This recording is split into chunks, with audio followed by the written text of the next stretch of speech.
43 estudiantes normalistas están desaparecidos desde la noche del viernes 26 de septiembre. Tras ser agredidos y perseguidos por policías que además asesinaron a 6 jóvenes. Mientras otros 25 resultaron lesionados. Varios uniformados dispararon en contra de un grupo de estudiantes y profesores en el centro de la localidad de Iguala. Este hecho está conmoviendo y está moviendo a la sociedad nacional y a la sociedad internacional. Y creo que Ayotzinapa es un parteaguas. Ya hoy no somos los mismos de antes. Despiertas y no entiendes lo que está sucediendo en realidad. Los padres se están indignando y pues la sociedad igual. El dolor ya se volvió rabia dentro de nosotros y dentro de los padres de familia. Entonces no queremos llegar al grado de que nosotros mismos hagamos justicia, ¿no? ¡Asesinos! ¡Asesinos! La pregunta del $1.000.000 actualmente, el por qué, o sea, el por qué nosotros.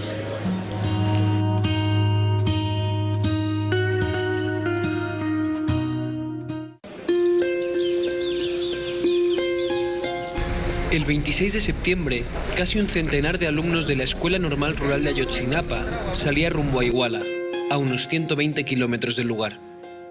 Teníamos acordado ir a tomar autobuses. Recorrieron pocos kilómetros hasta que la policía municipal empezó a seguirles y dispararles, terminando por cerrarles el paso. Cuando algunos estudiantes descendieron, sufrieron el primer ataque directo. Y de repente, pues, a la altura del Zócalo, que empiezan los disparos. Patrullas y muchos policías municipales. Nos tiramos así al suelo y pues nos arrastramos hasta llegar al autobús, detrás del autobús. En la escuela recibieron la noticia del ataque y varios estudiantes se trasladaron rápidamente hacia la ciudad. Como a las 2 horas de que se fueron, pues me hablaron por teléfono, me dijo: oye, nos están disparando los policías. Empezaron a disparar las llantas y ya empezaron a dispararle a los compañeros. Pues, en la cabeza, en la mano y cuestiones así, ya empiezan a asesinar. Era de noche y estaban cubiertos, encapuchados, pues. Pero pues sí se distinguían por su uniforme, que decían policías municipales. 3 autobuses balaceados, sangre en el piso y en todas partes. 43 estudiantes fueron retenidos por la policía municipal y los subieron en sus camionetas. Vemos que se los bajan a todos los compas y se los llevan pues en la patrulla. Sí se alcanza a ver que se lo llevaron pues los policías. Algunos estudiantes que se salvaron del ataque, ayudados de compañeros recién llegados, explican a la prensa lo sucedido cuando se produce un nuevo ataque. Se podía sentir pues el aire de un disparo cuando pasa muy cerca de ti. Se podía percibir, se podía hasta escuchar. Pues gritamos todos. Ya los mataron. Y pues ellos seguían disparando. Luego vimos que un compañero cayó y que otro compañero cayó también. Notó así la sangre en el autobús del impacto pues de la bala. Necesitamos una ambulancia para un compañero. ¡Está apuntando! ¡No tenemos armas! ¡Está apuntando a un compañero! Corrí como 2 cuadras y se escuchaba el tiroteo todavía. A pocos metros del lugar del ataque se encuentra el colegio militar, pero ningún soldado se acercó a ver qué sucedía. Un grupo de estudiantes salió huyendo y llegó con heridos hasta el Hospital Cristina. El ejército sí que llegó hasta allí. Y los soldados, los otros, se metieron cortando cartucho. Dice: usted cállese, ustedes se lo buscaron. Querían ponerse con hombrecitos, amárrense los pantalones. Nombres, y dennos sus nombres reales, sus nombres verdaderos, cabrones. Porque si dan un nombre falso nunca lo van a encontrar. Acuérdense que en la guerra sucia, si alguien era experto en desaparecer personas, era precisamente el ejército.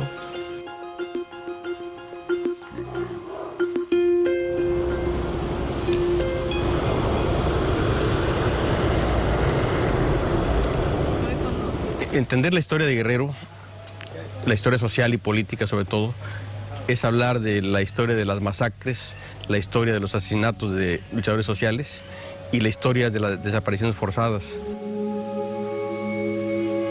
Durante la década de los 70 del siglo pasado, se produjeron en Guerrero varias matanzas. Movimientos armados trataron de revertir la situación de pobreza y desigualdad social que se vive en la región, pero el gobierno federal reaccionó trasladando numerosas tropas y organizando una sangrienta guerra sucia. Centenares de dirigentes sociales y campesinos fueron torturados, asesinados extrajudicialmente y desaparecidos.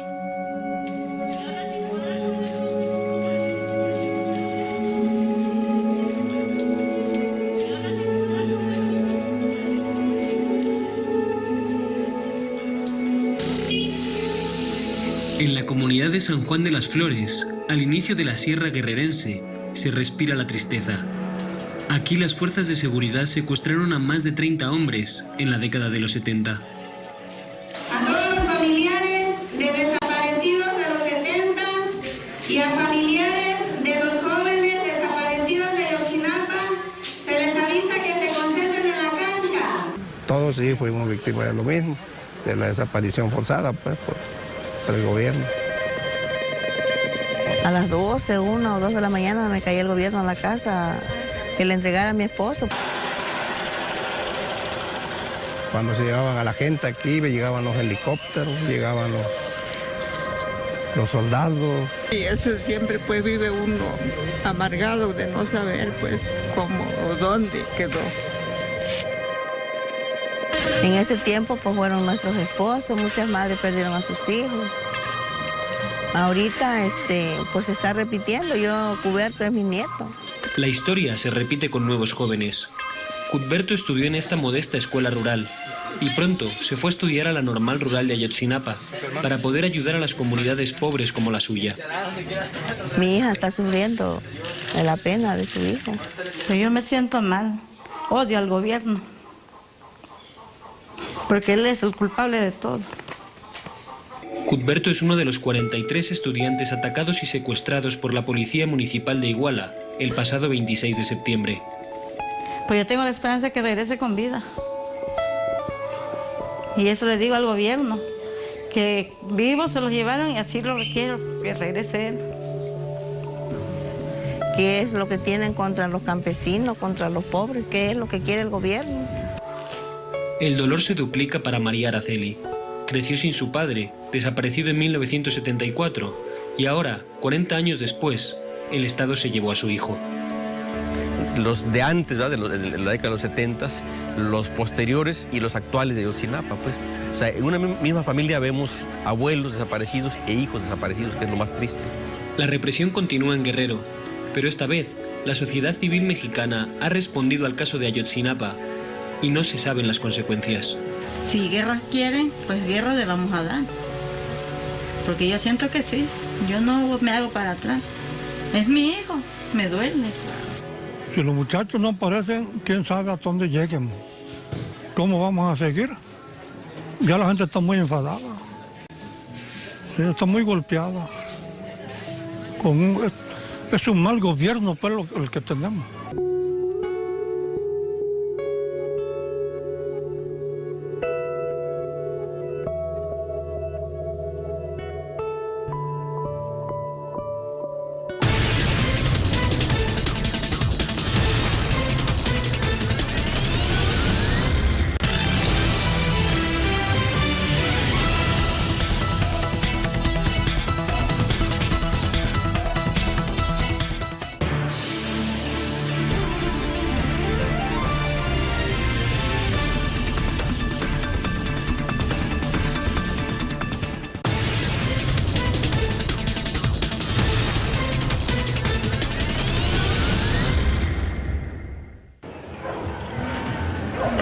En esta comunidad de Atliaca vemos que hay muchas carencias.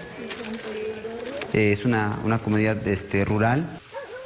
Vive prácticamente de las labores del campo, de la agricultura. Es una economía raquítica. Viven en condiciones deplorables. La gente es muy pobre, a veces tiene muchas necesidades. Muchos no tienen baños. Las casas son de cartón. No tienen piso. Oh, es muy buen maestro. Gracias a él, mi hija lo sacó adelante. Los maestros rurales suelen identificarse con las realidades sufridas en las comunidades más aisladas de México. Son estos lugares los que normalmente se les asigna para dar clase a los niños más humildes del país. Que la realidad que yo viví de niño pues se refleja todavía en las comunidades, en los niños que llegan a diario en estas escuelas. Y principalmente pues a las comunidades rurales a donde nos mandan, pues siempre son las más apartadas. Si no hubiera los maestros, los niños no iban a poder estudiar. Para que sean alguien en la vida, eso les va a servir. Cuando sean grandes no van a andar trabajando así de peones. Ajá. Si la Escuela Normal Rural de Ayotzinapa no hubiera existido, o yo no hubiera tenido conocimiento de ella, prácticamente pues yo no hubiera estudiado, no fuera licenciado en educación primaria. La labor de los egresados en las normales rurales es vital para estados como Guerrero, que sufre uno de los índices de analfabetismo más altos de todo el país. De ahí la importancia de un lugar como Ayotzinapa. Una normal rural es un centro educativo para formar maestros que vayan hacia las comunidades rurales. Así surgieron con ese propósito. Estudiamos alumnos de bajos recursos económicos y de todas las regiones del estado. Son internados en donde los alumnos estudian y trabajan y tienen que capacitarse. Un requisito para ingresar a esta normal es ser hijos de campesinos, hijos de gente humilde. Las normales rurales son el principal logro, la parte más innovadora del sistema educativo que surgió al calor de la revolución. Es por lo que la gente luchó en la Revolución Mexicana, ¿no? Una educación pública, gratuita. Llegaron a existir cerca de 40 normales rurales a lo largo del país, pero la más emblemática por su historia en las luchas sociales es la Raúl Isidoro Burgos, en Ayotzinapa.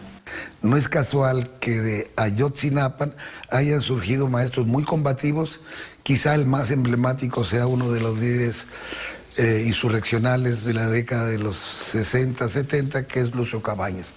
No es solamente académica, sino que también es una formación social, que entendemos cuál es la realidad en la que viven los pueblos.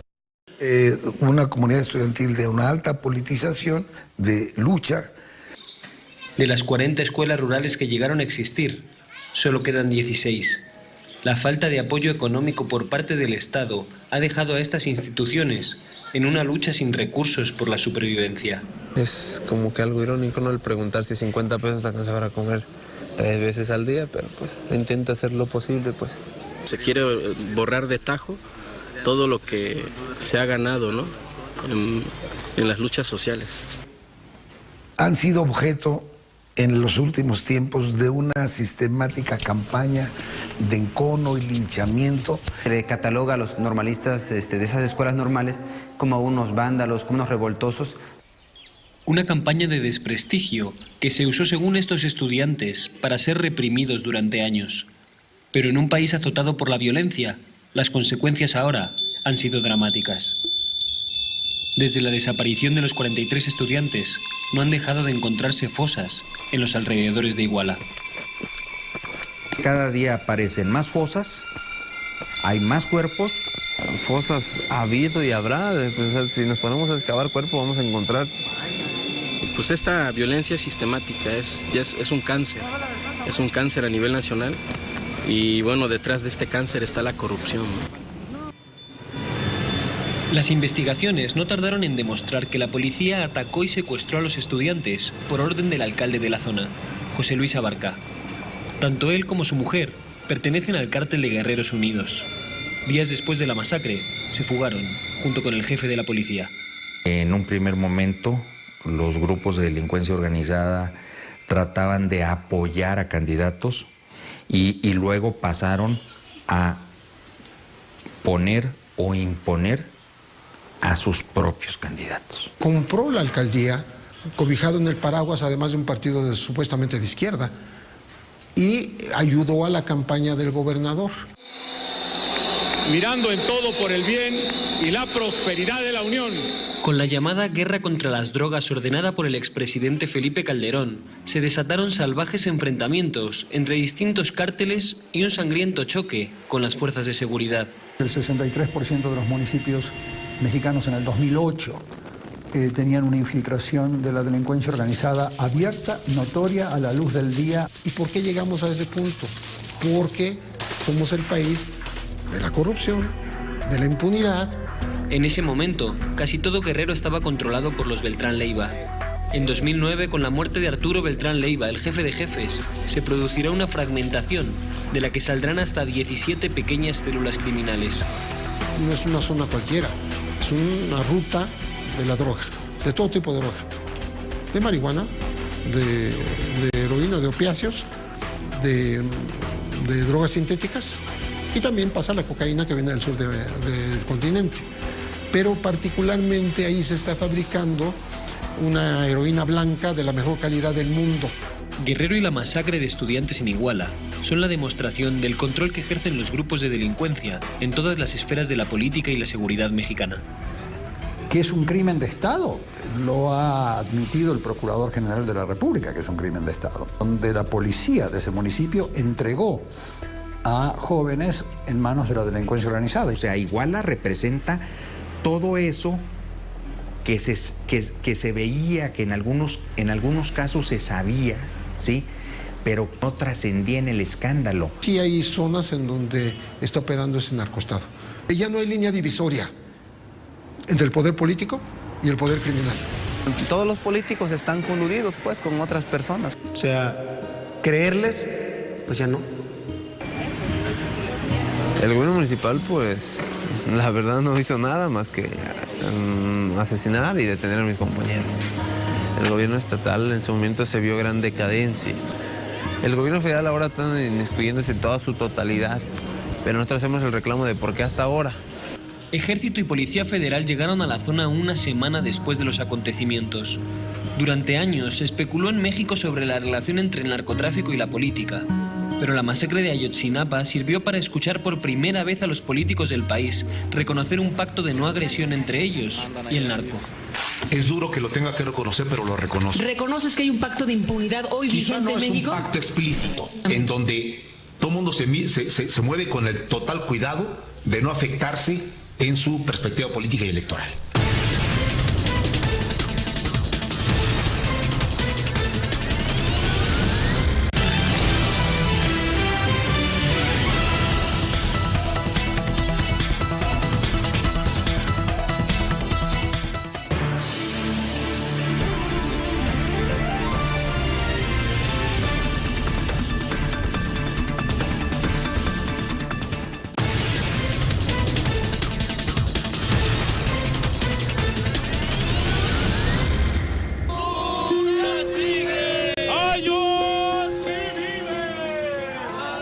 Más de 100 periodistas han sido asesinados en México desde el año 2000, 12 de ellos en Guerrero. Palizas, secuestros, chantajes. Ese es el precio por informar en este estado. La desaparición de los normalistas ha demostrado una vez más la dificultad de este trabajo. Bueno, una vez sufrí un levantón. Fui golpeado brutalmente, casi de dejarme muerto, ¿no? Ahí me dejaron ahí tendido en el monte, el cerro, ¿no? Pero bueno, sobreviví y estoy acá ejerciendo igual periodismo. Porque él me dijo que van a retomar la búsqueda de los muchachos. Sicarios del narcotráfico. Me han perseguido en 4 ocasiones, me anduvieron buscando mi casa para ir a matarme en mi casa. El hecho de publicar reportajes donde denunciaba, señalaba a los traficantes de droga, a los homicidas, a los secuestradores, empezaron a buscarme estos tipos, era natural. Bueno, oficial, disculpe, ¿cuál es el motivo de la presencia? Guerrero sí es un estado súper complicado donde te puede amenazar el narcotráfico, te puede amenazar el alcalde, te puede amenazar los militares y donde no hay garantías de nada. En Guerrero se ha complicado cada día más ejercer el periodismo, que estamos en una zona donde no hay ley, no existe un verdadero Estado de Derecho.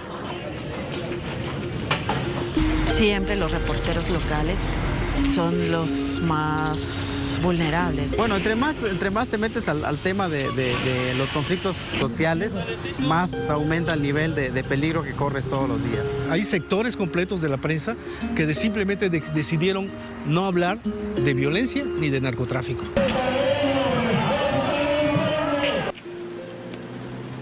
Estudiantes y padres de familia en Ayotzinapa se quejan de la cobertura que los grandes consorcios de la comunicación mexicana han realizado desde el momento del ataque. La cosa es que los medios nos respondían que no podían ir, que tenían prohibido. Sus jefes o quienes sean de redacción no les daban permiso en ese momento. Después, finalmente, algunos nos contestaron y nos dijeron que querían en ese momento. Estaba dando el baje de información a los medios de comunicación cuando se empezó a escuchar el estruendo enorme. Incluso un reportero de la televisora de Televisa se echa a correr y me lo topo en la esquina y le digo, ¿por qué? Le digo, no corre, le digo, graba eso. Y me dice, no, cabrón, aquí me van a matar. El caso de Ayotzinapa también ha puesto en entredicho la labor de algunas cadenas internacionales, pero la respuesta de muchos activistas ha sido esta vez contundente. No, da totalmente la impresión de que usted es como el abogado del gobierno. Y una cosa es que usted quiera sacar información y otra cosa es que lo esté defendiendo. Me da mucha rabia que realmente no están haciendo un periodismo que debe de mover una conciencia social. Eso es lo que me da rabia. La corrupción está en todos los niveles y la prensa no ha estado exenta de esta corrupción, ¿no? Todos los días vivimos con miedo, salimos con miedo. Imagínate eso nos pasa a nosotros que noticiosas, ¿no? Pero ¿qué le pasará a la gente que es común y corriente? Sufre más porque vive con el miedo permanente. Que nos ponemos en el calzado, en las botas o en los baraches de estos campesinos, de esas padres y madres de familia, sabemos lo que es este dolor tan grande. No podemos nosotros dejarlo pasar. Soy periodista que sirve a la sociedad, sobre todo. No le sirve al gobierno, le sirve a la sociedad. Mi razón fundamental de existir, yo tengo que informar a la sociedad porque queremos otro tipo de sociedad en México. Si nosotros dejamos de decirlo, si ese sector de la prensa comprometido lo deja de decir, entonces, ¿qué va a pasar? ¿Qué va a pasar con nosotros como país?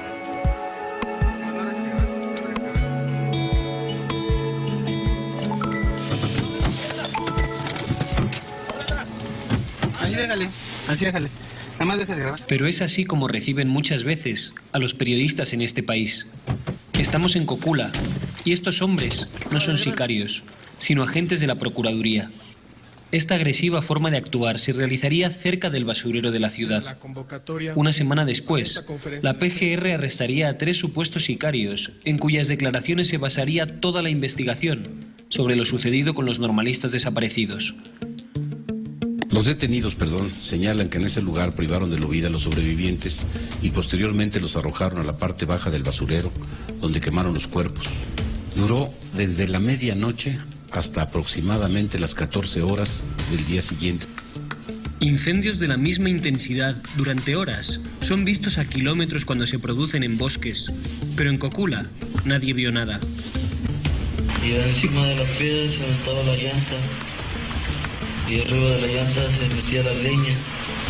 Bueno, todo eso genera una gran cantidad de humo, de luz, de calor, y que se va a esparcir en un área muy amplia, como podría ser la misma zona de basura. Tienen que quemarse lo que se encuentra a su alrededor, plantas y todo lo que se encuentra. Son temperaturas demasiado altas que arrasa con lo que sea. Aquí, pues por lo que yo he visto en las fotografías, pues no se da eso.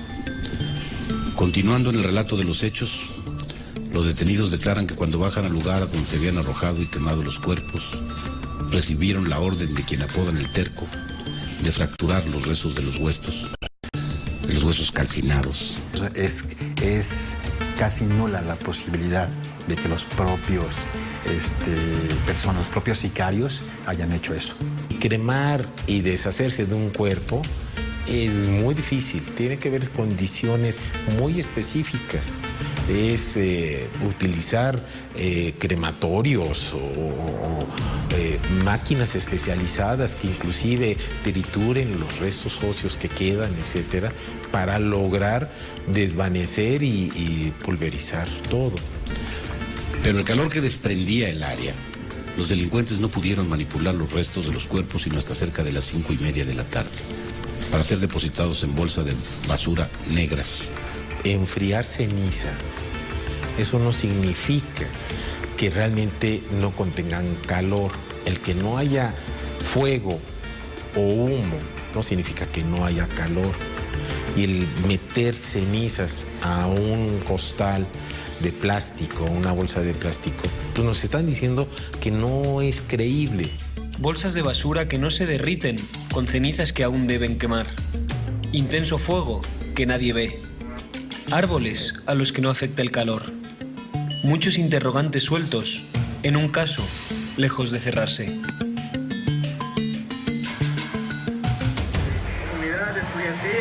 ¡Vivos se los llevaron! ¡Vivos los queremos! Ningún país sale de esta cloaca de corrupción política generalizada sin que la sociedad civil se movilice.